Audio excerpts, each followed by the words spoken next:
Et on ouvre ce journal avec cette annonce donc du gouvernement de mettre en place la vente à perte du carburant temporairement à compter du 1er décembre.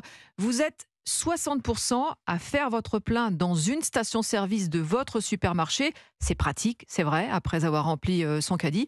Et bien ce matin, les plus grands distributeurs étaient convoqués à Bercy et Baptiste Morin, même s'ils ne sont pas encore, ils se sont pas encore exprimés véritablement sur le sujet.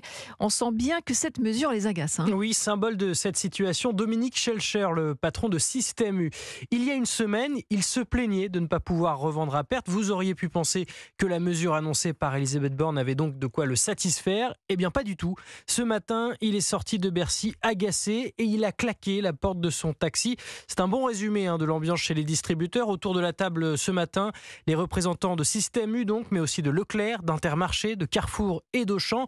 Silence radio de la part de tous. L'autorisation de revendre à perte les agace car ils estiment avoir déjà fait des efforts avec leur panier de produits à prix coûtant. Seul indice sur la teneur des échanges ce matin, le communiqué de presse de Bercy à la sortie de la réunion qui évoque, je cite, une faculté supplémentaire, la mesure ouverte aux distributeurs qui le peuvent pour participer à la baisse des prix.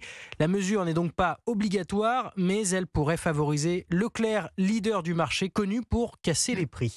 Merci Baptiste Morin pour ces précisions. Baptiste Morin, chef du service économie à Europe 1.